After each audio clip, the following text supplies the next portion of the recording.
Hello and welcome to Entitled.com.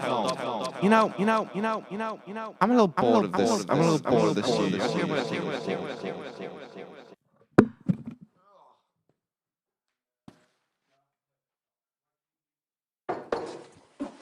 And roll next. Yes, you. You know what? You're right, eat your heart out.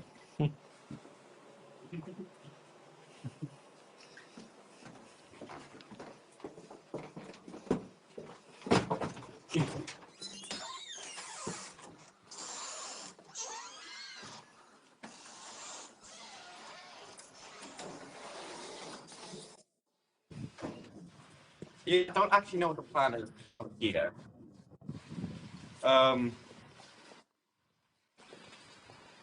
Hello. Who are you? My name's Sturkey. Hey, Corey. Hello. How we doing? I'm alright. Where we go? I don't know. Let's go for a walk. There's been a bit of time since I've been on that walk. It is. Has anything changed really? Nothing. Yeah, it's well, I mean, yeah, it's all a bit. We're a little bit more advanced now. Oh, you see, you've moved past the restays. We've moved past the restays. Yeah, that's fair enough. Yeah, we do a little more crazy shit now. Oh, really? Yeah. Hey, like what? Well, for one, they put me in a green morph suit one time. Oh, yeah. I hear you've got some experience. Yeah, I know a little something or two about morph suits. Yeah, I've heard you do. Yeah, I knew a guy. So, what else have we done recently? We've done, it was Vision mixed entirely from Courtyard one time. That's cool. Which I only found out about halfway through the show. Yeah, like a bit of remote production. Clever that. It's more efficient. Better for the world, that. Better for the world. Yeah. Exactly. I mean, they started the studio, don't they? How much better for the world that is. Done this. Gone for a walk. Yeah, precisely. Stepson. It's Stepson, exactly. Yeah. So, we're going to follow the normal format? I'm trying to remember the normal format, if I'm honest. I don't like it either. What's your favourite codec? Codec of the weeks. And the open source project. Right. That's... Codec is difficult. I've always been... I can't remember exactly what... I never quite what clarifies the codec. AV1's a codec, isn't it? AV1 is. I believe we've done AV1 before. We have done it because I think I brought it up before. I think I discussed it last time. I've not actually used it that much, but it's still something I'm quite interested in. Yeah. Now that more support's rolling out for it. Yeah, definitely now that more support's rolling out for it. But open source project. Oh, that. Ooh. Uh-oh. There's some hooligans. There's some hooligans. But. There's a piece of software we've looked at before, never really used, called Tally Architect. I see. It's basically a way of extracting tally information from basically any vision mixing system, software or hardware. Okay. Basically, do whatever you want with it, sending it to network devices, sending it to the cloud, which is quite useful for making custom tally solutions. Nice. It's all completely open source. Tally being? Basically, the lights you get on top of cameras that indicate whether they're actually live or queued up to be live. Oh, okay, I see.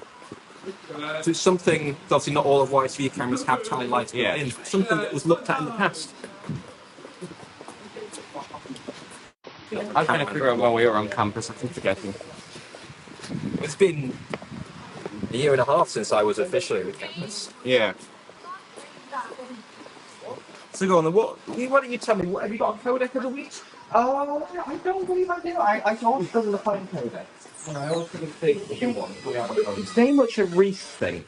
It is very much a Reese thing. We've been struggling with that. That's why we introduced talking about open source projects, because that's what me and Jimmy know more things about. And also, it's a bit more, widespread. Yeah. Codec of the week. You do codec of the week for like a couple of weeks and you run out of codecs. Yeah, that's the problem.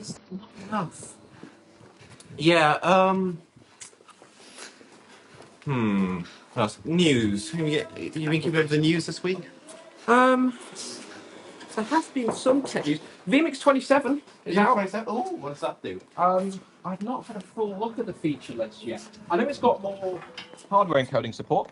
That's always good. Apparently you can do up to 8 different formats. I've not really looked into it, but I was sent some news today. But also, it has Zoom integration now. It's in the WebRTC, basically my brain going.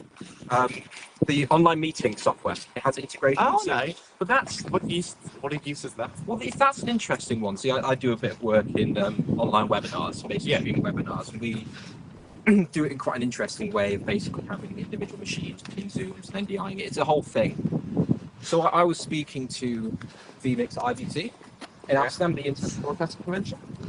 And they were talking about their Zoom integration. Unfortunately, what I assumed when I first heard about this, that it would allow you to connect a Zoom call to vMix and pull in each individual member as a separate vMix input. Which is what I would assume. Yeah. Thing that seems logical.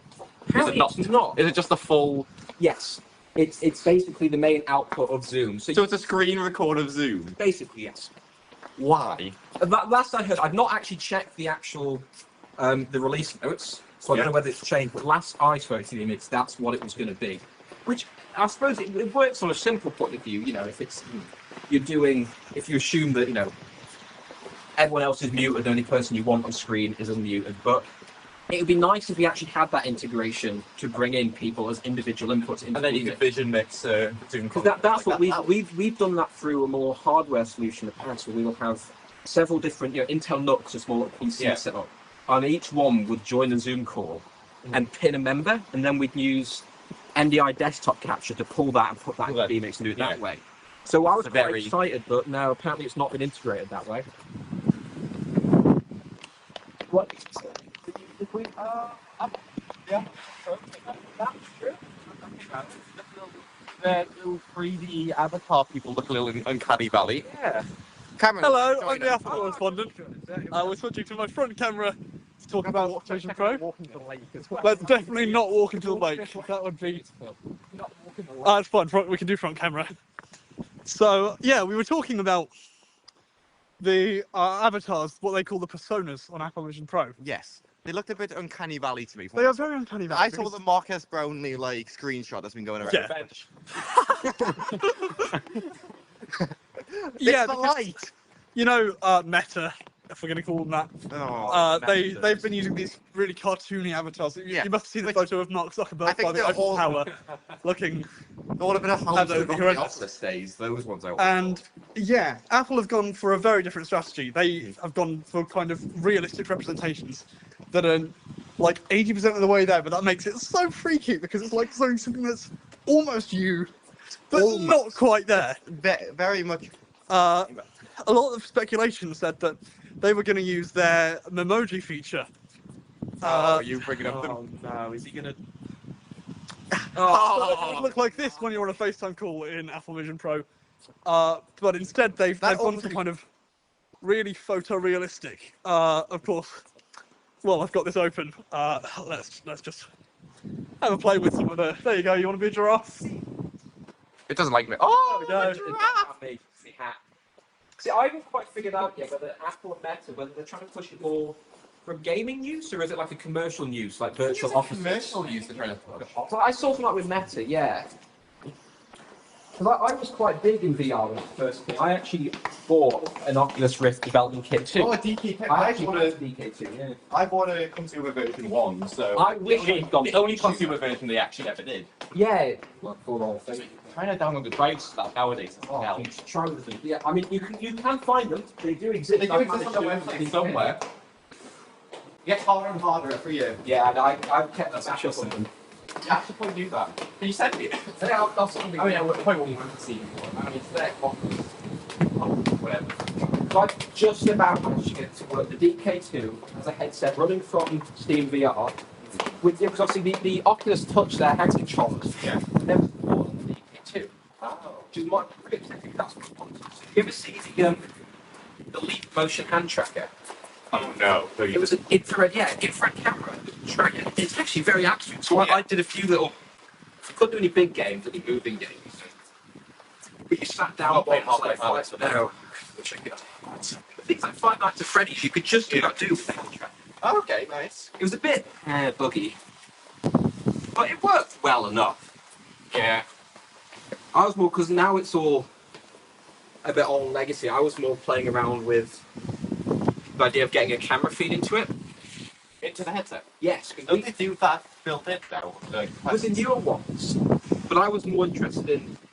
We have a converter at work, very cool. It's an AGA 3D SDI that basically it's a bit like a multiplexer or multiview, but it takes in two camera feeds, basically puts them side by side, Okay. or can overlay them with an offset. It's basically for doing 3D camera rigs, so you'd have two cameras side by side. Yeah, Right. and I was looking into using that, two GoPros, to get trying to send that footage back. I never actually got around to doing it, but theoretically, I think it should be possible. Okay, I've had an idea for that already. Go on. You mount two GoPros on a stick behind someone's back and do this. Exactly what I was thinking. I pitched that the other day, and I've never thought about the fact you need two eyes. So. Yeah. Get better depth. Otherwise, it's a bit weird if you try and do it with one or so. Yeah. Not really getting active vision. The GoPro should be easy enough. Yeah, go on. Speaking of, Meta announced recently that the Quest is going to be able to play back spatial video shot on their phone and on Apple. Oh, that'll be interesting. Where are we going? How is it? I'm assuming they just reverse engineered the. There's not much to reverse engineer. It's pretty much just HEVC with like a second stream for the second perspective. I don't know if. So your Apple would be like all smoke and mirrors about the form. So. Seemingly not in this case. That's the usual chase. It is. I mean, they're all smoke and mirrors about describing the frame rate of the Vision Pro. That's true. Yeah, they're not much. Yeah.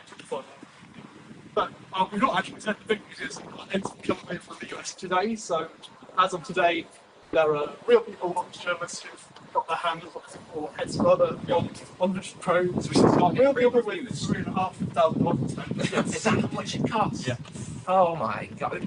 People buy it though, and I'm assuming they are. People do. Yeah. Oh my Level god. for sold about 200,000 already. Oh my god. The Vision Pro to me strikes me very much as like, do you know, it's very first gen Apple product. Like I feel we're getting a Vision Pro 2 next year that's going to actually be the good product. Yeah. That's always it. When Apple release a product, you always wait for the next iteration. It feels very iPad 1 with no camera, kind of. Yeah, or the iPhone, the original iPhone was 2G and it was about 3 times what the price ended up being. I dug out my iPhone 3 the other day, iPhone 3 Touch with no camera, no microphone, no like. I think you connect to Wi-Fi and that's about it. I think I'm not sure it had Bluetooth either. I mean, if you had Wi-Fi, it would do, but it was a kind of. It looked back into, and it wasn't that long ago when you think about it. But that's, unacceptable in today's age. Oh yeah. Well, one camera is unacceptable now. You're going to have 5 of them. I bet most people don't actually know what they actually do, but you've got to have 5 cameras. Because that makes every photo look better. The more cameras, the more better. Yes. Well, it's the rule. Well, the lenses and the app sensor are so small that if you can't move the lenses, just have multiple lenses. Exactly. You want to go through this dark? Yeah. What's the battery like on the light on the T4? T4 goes out in the middle of there when. I'll walk back as well. I'm quite enjoying this now. Yeah, it's pleasant. It's a nice little. Check out that stock studio. We've been in there, what? Oh, I've forgotten how warm it is. I've been on every show so far. Hope the audio's Yeah, okay. congratulations. I think you're the first person ever to be on every live show in one night. So, As well as most of the prereqs. and on half the pre-rec shows. Yeah. We should have set that up so I was on all the prereqs as well. So does that mean you're Jamie too then? Yeah. Well, I know that's not a good thing because Jamie is Sturkey too, right? Oh my god, on my Sticky 3. Yeah, I suppose technically. You follow the generations down. Parker That's West. not a good thing, Bob. I know. You see, but by untitled lineage, I'm also Reese 3. That's even worse. God, I'm Sticky 3 and Reese 3. What the fuck? The combined effect of me and Reese in the same space in the same production was never really a great thing. Led to some interesting chaos. You know, I always maintained, right, until the day that I always maintained in my brain, I don't do that many YSTV shows, I don't do that many YSTV things. And And then today you every realise- live show today. Yeah, because like when I first made Code, you're like, oh, is it your one? It's like, because the thing, a lot of your one members that just occasionally get involved, like show up. I was like, oh, Yeah. that's pretty normal. But no, you have somewhat in the process become a wise to be regular. Yeah, I don't know how I've done that one. I just kind of fell arse backwards into it like Jamie did. It just sort of happens. There's no real process to it. It's just one day you wake up and go, what the fuck? What the fuck? Yeah. Where are we? There's a lake over there. Deepest, darkest Derwick. In the words of Alex Helms. There's a duck off in the distance. Duck VT. No. Yeah, you guys should do another production where you hunt for Longboy. Because I feel like you haven't done one of those. We have. Oh, we did. Oh, did We you? did. There was a filmmaking challenge we ran a couple of weeks after Freshers, and one of the teams went out and did a video all about Longboy 2.0. That was my team. It was cursed. Okay, because at that point it's still kind of relevant news. Longboy 2.0, fine. Yeah. You can't really do a production now where you hunt Longboy because he's already been hunted. You know.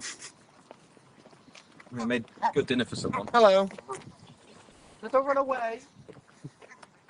Bye. Be careful, the lake is right behind you. I know. Untitled feeds the ducks. Yeah, I was going to say, it wasn't a great idea to go down this specific path. I remember this one. I don't care about you, you're holding my phone. You know, it's just a 15 Pro. It's waterproof. It'll be fine. Probably not this lake I water. really hope the audio's okay on this because we are just Yeah, like me talking too. back.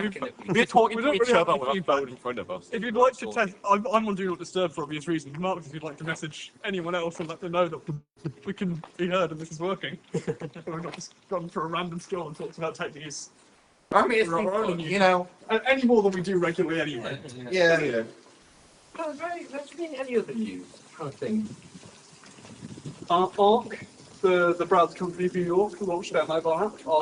That's browse for me, so it will go to a bunch of web pages and synthesize them using AI. I thought that looked interesting. I went to go test it ahead of the title and see if we could ignore it. I realized it's only on iPhone and I couldn't test it. It is only on iPhone. I did test it. I have to say, I know it's part of the course with AI, but there was a big hallucination problem when there's not a lot of data. I typed in a load of YSTV related stuff queries. It didn't have a lot to say about any of our shows, and so it kind of just started making stuff up a lot of the time. For queries where there's a lot more information on the web, it seems to work pretty well. I'm just going to email video cannot be one place. Test live. Oh. Sorry, live. You can't be tested. Oh yes, that was, we did a test stream, as we always do, just before your guest today, and almost immediately got an email saying it was demonetized. Yeah, that's because the theme tune for your guest today is an Audio Network track. Yes. Before we switched our music library. Yeah, that. Gets flagged by content. Also, no. The theme tune for York yesterday is, but we mashed up York yesterday with Untitled, whose theme tune also is an Audio Network track. So we just double whammied it. Well, I don't think that was what got played out. I think Was it that not? was on the Instagram. That was only, I assume that's what you were going to play out. Yeah, Okay. Is there a problem with Audio Network tracks being demonetized? Well, we don't pay for it. Oh, right, okay. I was going to say, And that's all we will say on the matter. I've been editing a video that will come out at some point, and I'll probably speak to you guys about it in case you want it. Probably don't. But That's always there's good Audio stuff. Network tracks. If But you want to I have talk paid about for them. Epic soundtracks, I mean, I have paid That for we've these got Audio quite a Network lot of tracks. But Guys, so do we want to walk to East? to East. I think it's going to be funny, though. We end the show in the computer science toilet. Have you seen those emails? I would thought about this. I thought, I'm not going to bring up the CS email. yeah, Okay. that was a You thing have. that we had made. Oh well, we're not bringing it up any more than that then. Cool. It doesn't need to be any more of a shitpost than it already is. Ayo. I've informed it wasn't one. I'm trying to think, is there any more? There's definitely been some. I mean, we don't want to talk about layoffs, but layoffs happen as always. The 8000 series came out. What? The 8000 Ryzen. Oh, yeah. Oh, Ryzen 8000. I don't know anything about Ryzen 8000, other than it came out. Do you want to talk about it? Sure. Point out yourself. For the lady Hello. yourself, on the phone. Ren. Oh, what? I said Ren, go. Oh. Ryzen 8000. Bigger iGPU. Pretty much the same as Ryzen 7000. But the iGPU can now do Fortnite at 120 FPS at 1080p. If you're into that. So mini PCs go bro. That's good.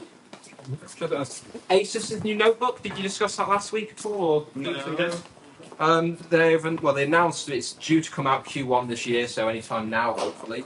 Their new notebook Duo. Do you remember the previous one? It had a little second monitor just above the keyboard. Oh yeah. Is this the one Linus Tech Tips had where you unfold it? It's like Yeah, big. it's two monitors. Your standard one, the Yeah. one where the keyboard is, and then basically it has a removable keyboard that goes on top of that monitor.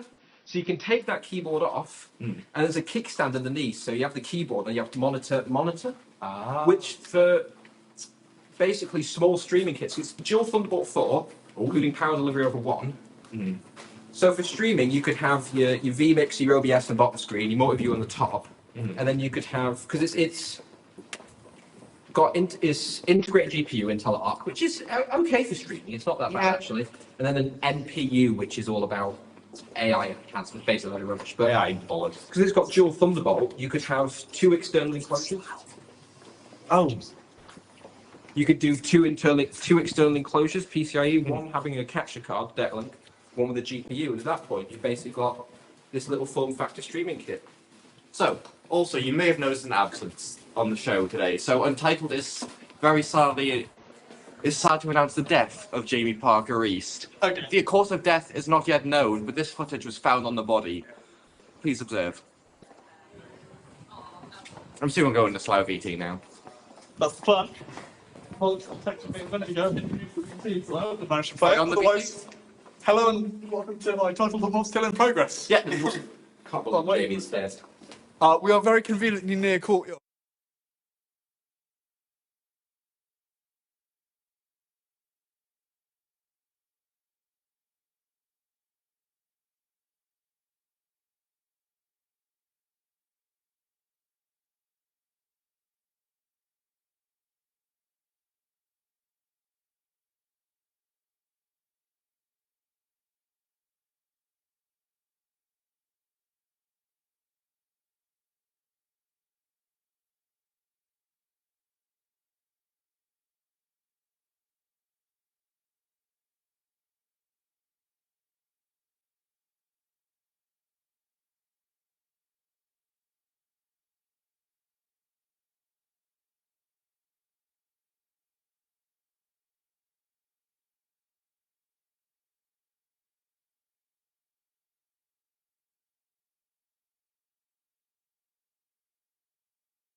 Where the name of that?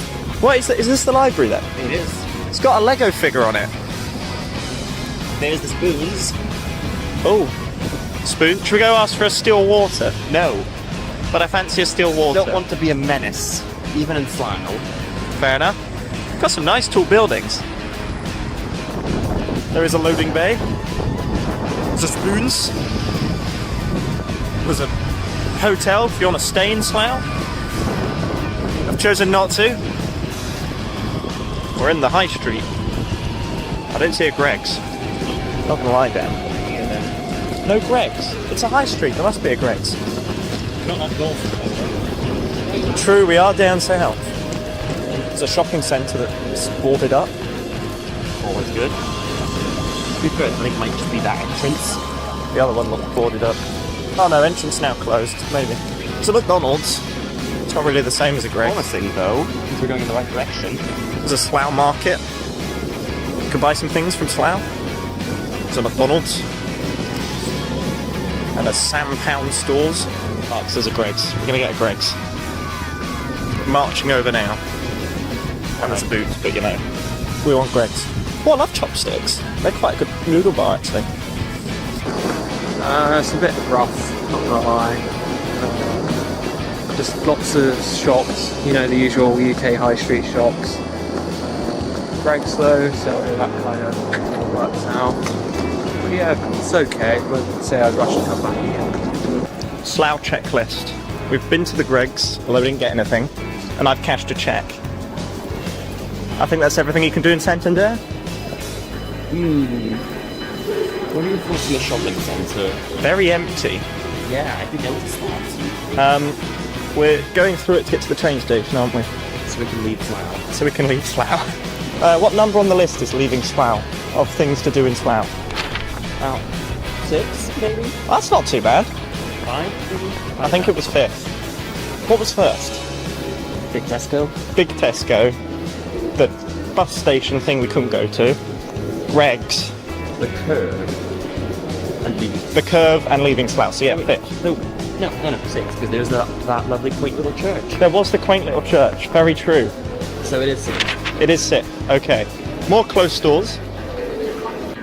Horseman. Under construction. Almost at the station. Sick thing to do in Slough. HTC, they make phones, don't they?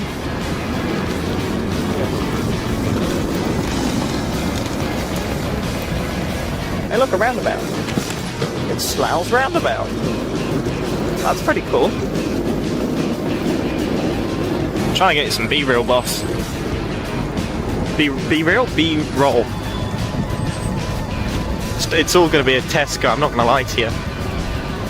It's the train station.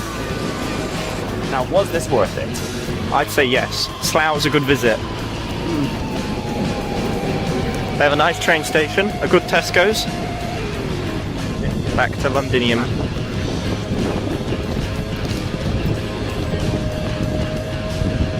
Mum, I made a terrible mistake. I went to Slough. That's it. Lovely.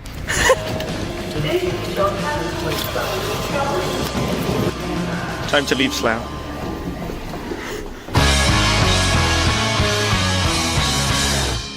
Cameron, Hey, so Cameron. we got a request for you. Yeah. The post-credit scene for this, whatever this ends up being, can that just be a compilation of all the times we've said, don't put that in the video? Not the actual content. Because we can't put that in the Because we video. can't put that in the video. But just us saying, don't put that in the video. We almost got run over. Cheers, boss. Don't put that in the video, Cameron. Don't put that in the video. That's going in the video. Don't put that in the video. Don't put that in the video. Don't put that in the video. Do you welcome back? Just pretend it's the webcam. Into the rough. Yeah. Just make a joke that the webcam magically works. I think we might be on. Well, I don't know for sure because the way we're doing this is deeply cursed. Are we on? I guess just go for it. I'll come for you. Hello and welcome to Untitled.love. How's everyone? Good. I hope you enjoyed that, BT. We're back on air. Back on air? Yeah. There's something I've always wanted to say in this room while on air. Fuck. Shit! I think I've actually said that before. Anyways, doesn't matter, 'cause we're actually on air. No, we're not. Everything's turned off. There aren't red lights. Let's go. Let's carry on walking. I hate this room. I love this room. Oh, sorry. After you don't. Saving power. Tune into Show Swap next Thursday. Right in here in URY, a bunch of Wires TV showrunners. Copyright music, careful. We'll be doing one-off radio versions of their shows, and URY showrunners will be coming into YSTV to do one-off TV versions of their shows. It's going to be a lot of fun, so make sure you tune in. Yeah. In fact, we have 3 solid days of Untitled next week. We've got the regular on Untitled.org on Wednesday, then we've got the crossover special live on both URY and YSTV at the same time from in there on Thursday at the end of Show Swap, 9 till 10. And then, as always, we'll be back on Friday with Untitled.love on YSTV Live. Do you think any of them are planned, Cameron? No, I really don't. Judging by a full year of history, I don't think so. Well, there's a bit of news that happened this week and I forgot about until now. Yeah? Big thing in the gaming and esports world. Pokemon has left Twitch. Anyway, so moving on. It's a big move. It's a show, something like, I don't know what it was. She was on like 13 years or something ridiculous like that. Do you know what this smells of? Do you know what this stinks of? Pokemon fans? No, this stinks of ninjas moving to Mixer. Yeah, that's what everyone's saying. It's just like, clearly someone just offered her more money and she's gone, screw it. Yeah, that ninja moving Mixer deal was so funny. Yeah, no one cared anymore. Everyone's like, alright, guess it's done. Yeah, and then Mixer died, he just moved back to Twitch. Well, that's it. That's all that happened. Should go for years. Come back. It was Ludwig did that with YouTube. Went to YouTube for a few years. He's like, I'm going back to Twitch. It's so. I mean, say what you want about Twitch and its problem, but it does have problems. Oh, yeah. Currently not profitable. Which is interesting. Oh, well, of course not. It was venture capital. Get as many users as possible. Yeah. No sure we'd actually need to worry about user base. Let's lay off all our employees. But it's problem that they actually have the user base and yet they're still not making money. Yeah.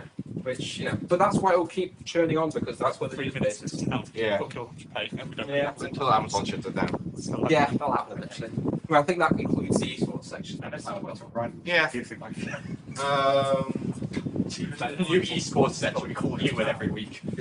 No, please don't. We work through the And now for section and, and now for the Pokemon update with Will's thing. yeah, she's not on Twitch anymore.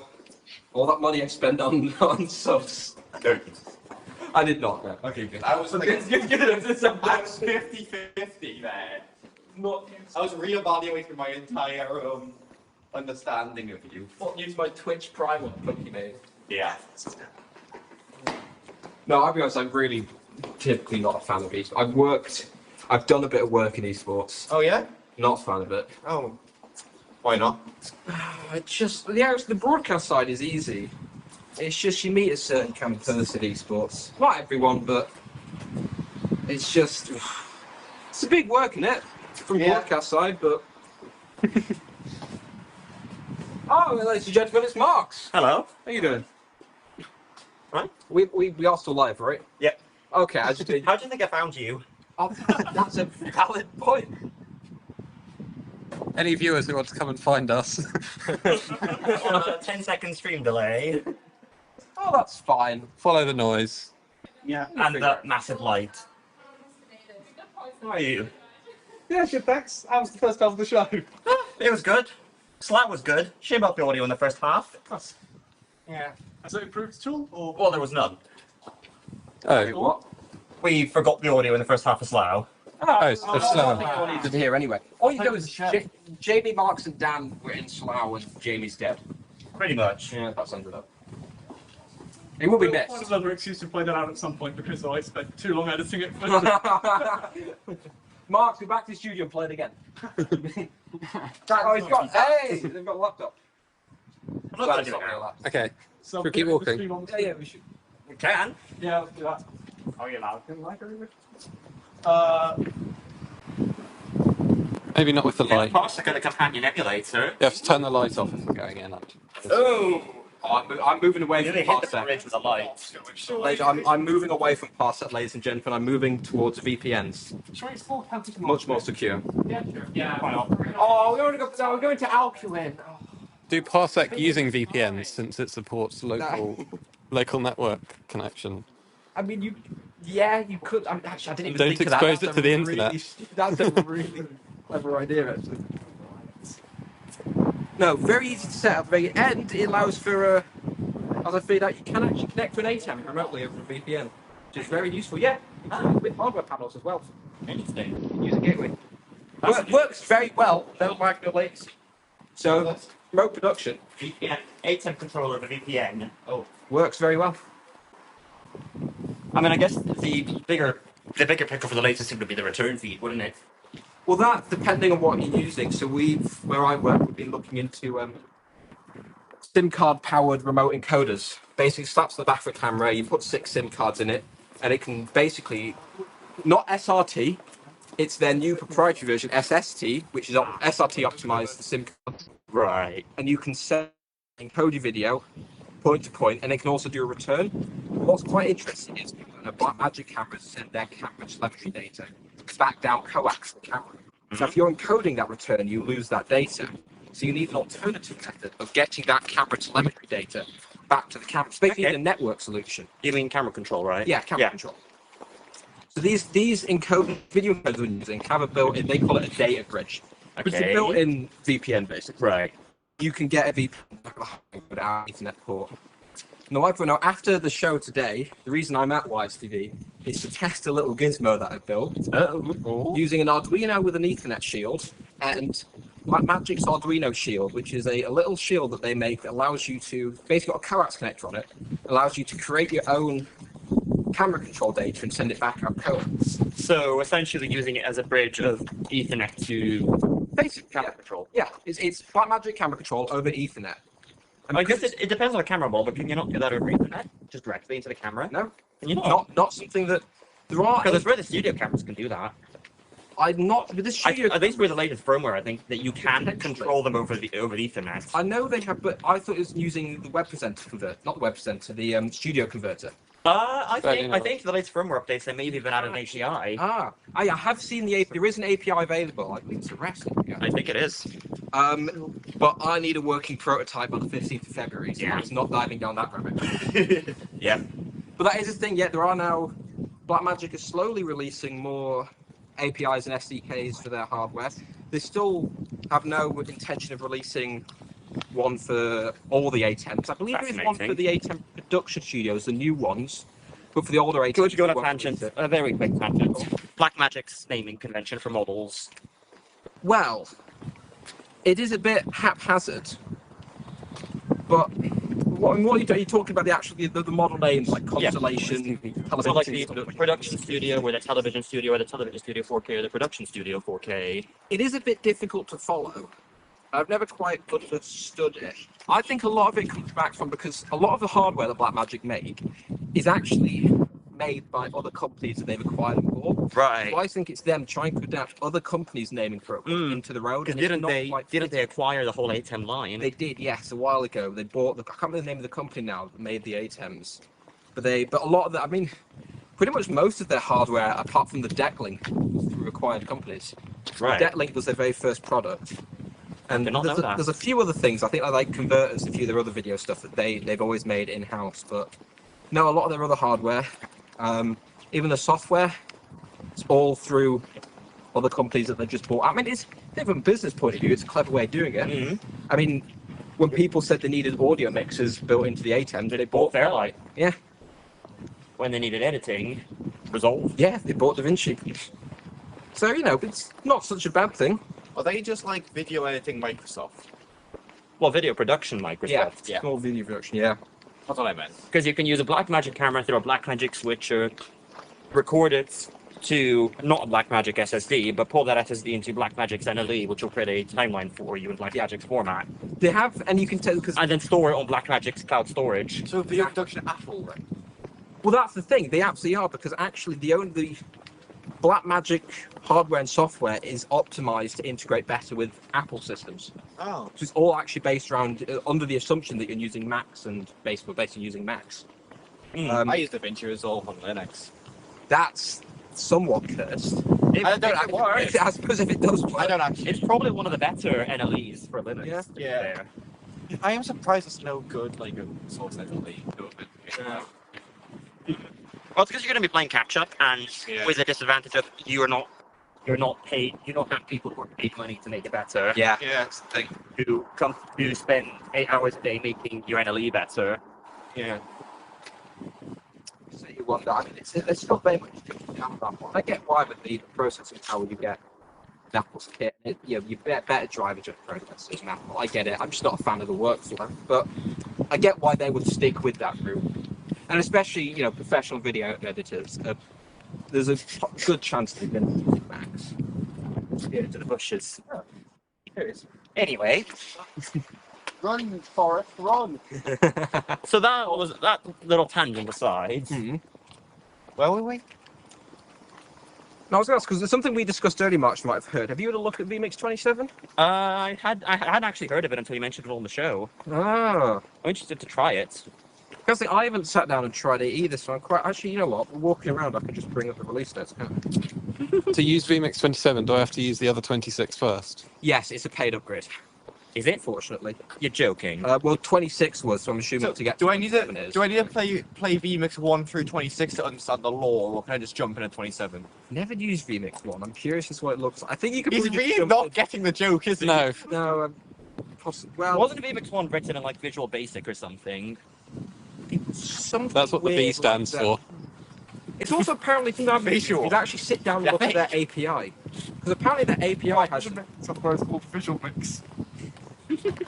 Yep, that's what VMix stands for. Well, they have two APIs. Well, they have two APIs plus a scripting API. So you have the so you have the TCP API, which is just their own custom ASCII format. Yeah. Then you have the HTTP API, which is essentially that, but encapsulated in HTTP, where the thing's an XML on the response.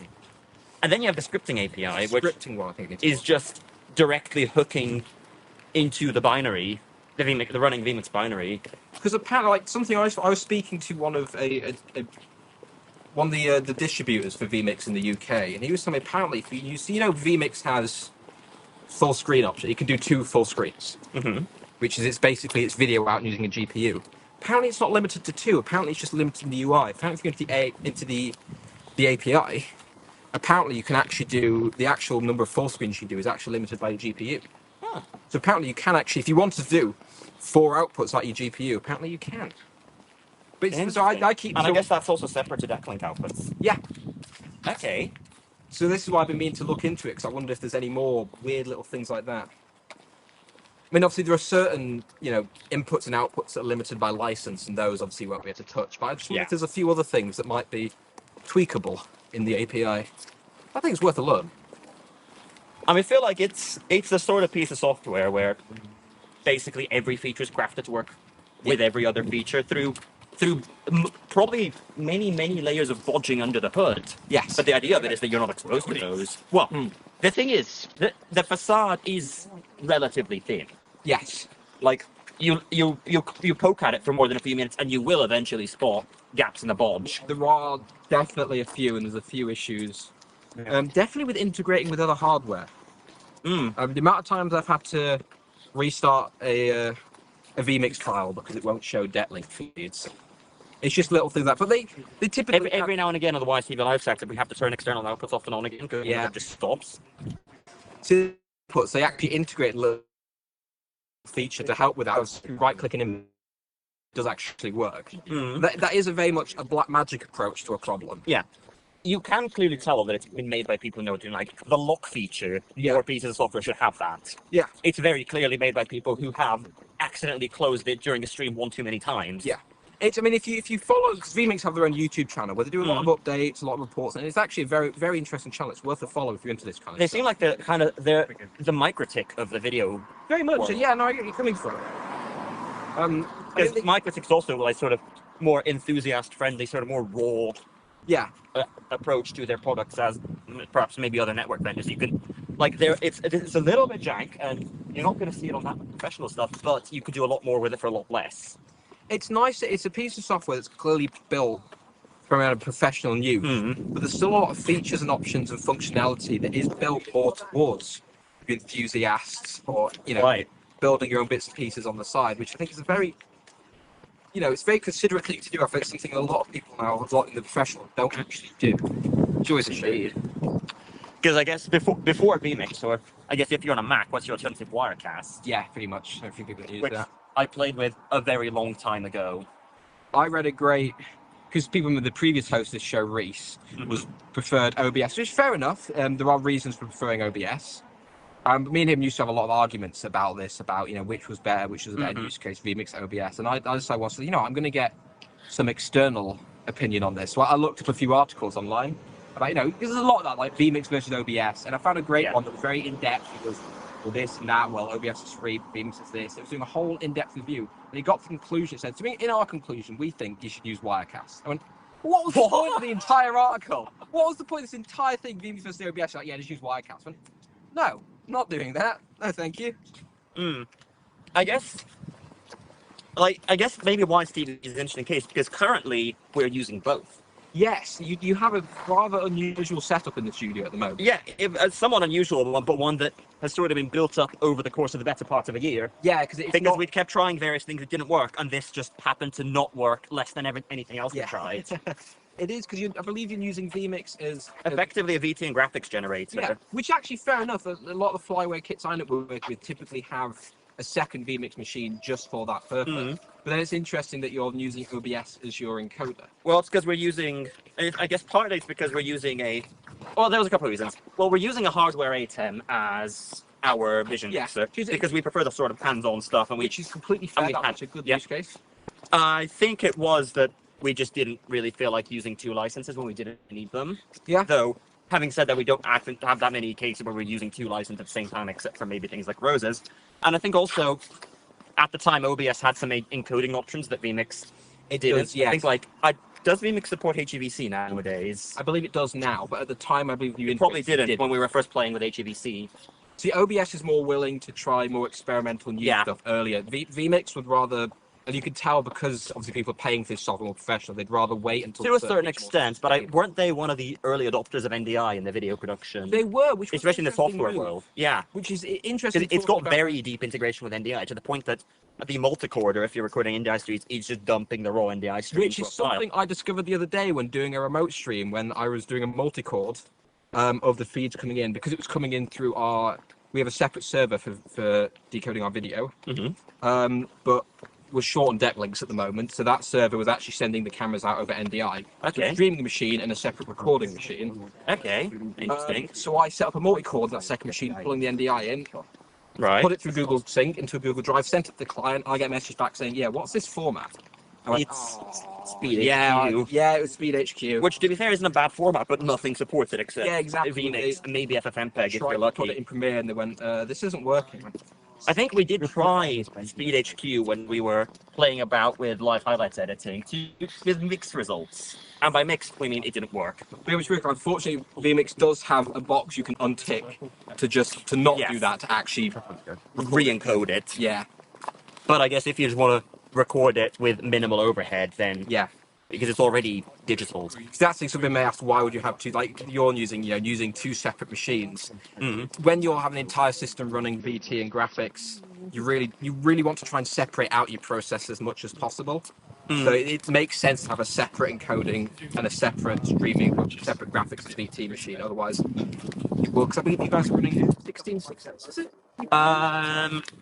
Edit 2 is a 1660 or 1660 Super, one of them, and then Playout is actually using QuickSync encoding. Oh, really? It doesn't. I don't think Playout has a GPU. It uses QSV. That's interesting. And I can't remember what vMix's QSV support was like at the time, so that might have been another factor. Getting into a lot. They're cheap. Don't want them. Well, the QSV works perfectly fine. And it can do HEVC as well. See, that's something I looked into briefly when we were looking at using ITX VCs. Okay. Obviously, there's only one PCIe. Got the option, but definitely for GPU. So I don't know. It's pretty good, to be fair. It's a good option. But it still makes sense to have your second system, split your processors. Yeah. Because whether you're using QuickSync your CPU or using a GPU, you will find that, especially with video feeds and VT graphics, you'll end up filling that memory up very Actually, what we used to do is that we used to also stream off of Theta 2, but then we found that running vMix and OBS at the same time would overload, I think. Yeah, it's pushing it. And at that point, we made the decision to split them out, which I think is the right one in hindsight. I mean, we've done some rather hefty things for, and it's quite concerning when you run the memory usage. Oh, this is slightly problematic. Aren't you just playing Flight Simulator at that point? So do you actually go into your video control panel, just any settings? I cannot remember. I think we did have a play about, but I can't remember what with specifically. If you go into 3D settings in global, if you set it to its power usage and set it to high performance, it significantly Oh, they got that nonsense. Yeah, that significantly helps basically any OBS GPU. Like, drastically changes the actual capability of the GPU. Interesting. We should probably have a play with that later. Yeah, it's quite worth having a look at that. Oh no, I just realised we've walked to East Campus. One thing I said I didn't want to do. Oh well. You didn't stop. You kept walking.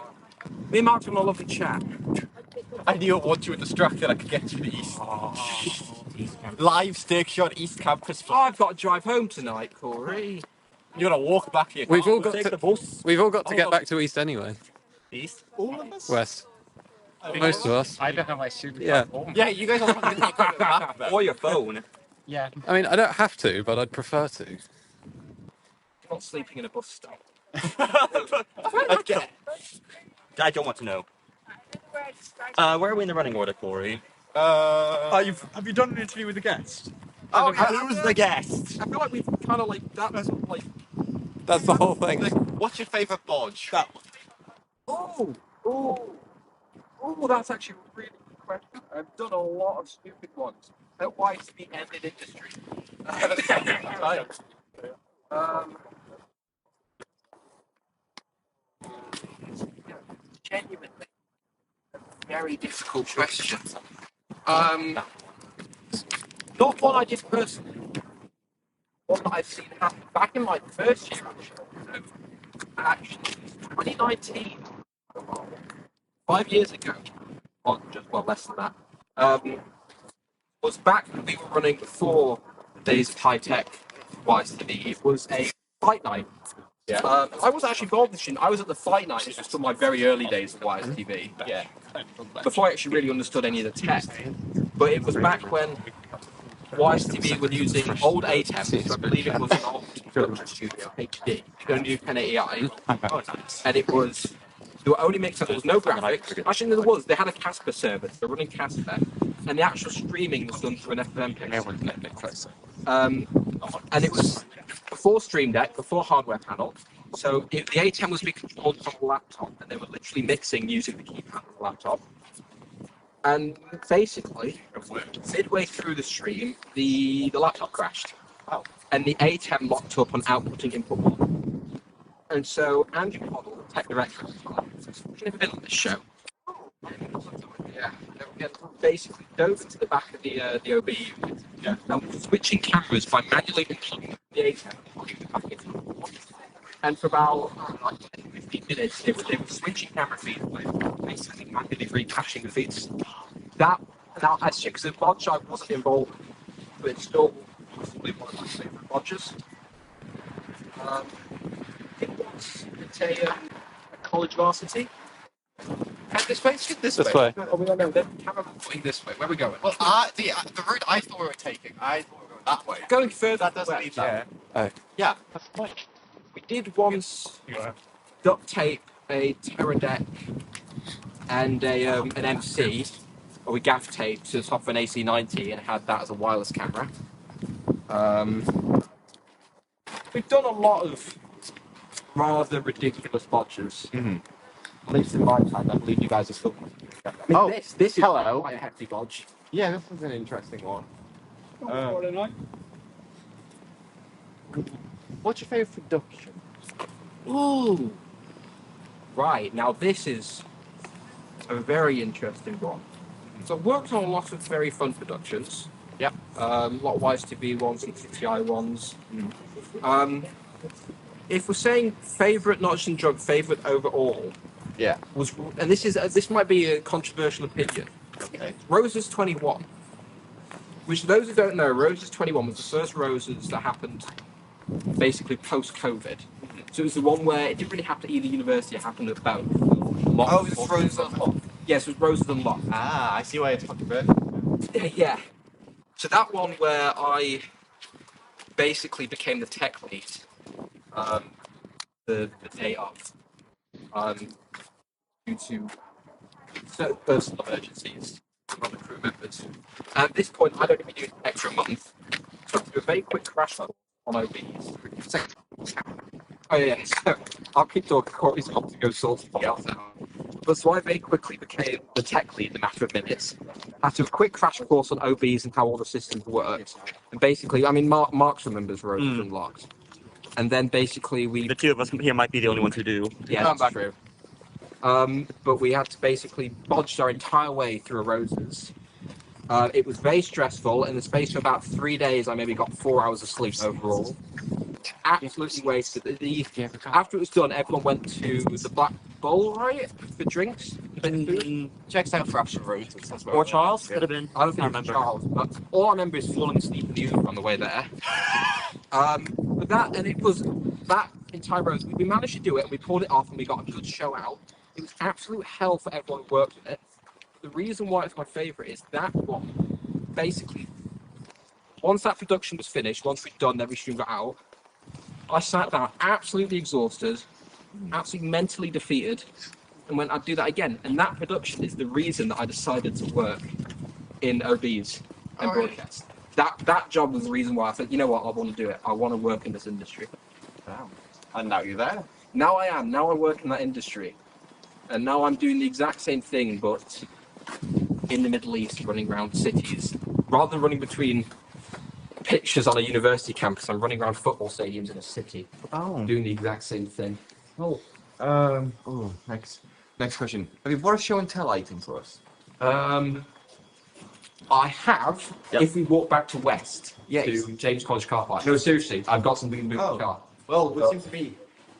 In the complete wrong end of campus, Yes. I have a Blackmagic camera control panel in the back of my car. So tell us about it. It's basically Blackmagic's equivalent to an RCP. So basically, it's a 4-channel. But it looks like a Blackmagic A10, like the actual panel. Yeah. But the controls allow you to basically operate more advanced color correction settings on a camera. So in the typical broadcast world, all your camera operator does is move the camera, zoom, focus. The actual advanced settings, like your shutter, your ISO, your flat level, is operated like back in a gallery. I'll zoom that so that yeah. So you typically notice with I was actually taught about camera ranking on the cricket. If you actually watch a long sports picture like cricket, you notice that even as clouds move over, the sun changes angle, the picture always stays the same. And that's because the entire group of rack engineers constantly adjusting camera color settings to make sure the picture quality remains the exact same. And they do this using RCPs, which is basically like a little control panel, but quite thin, quite long, with levers and buttons and all sorts on it, and each one's assigned to a camera.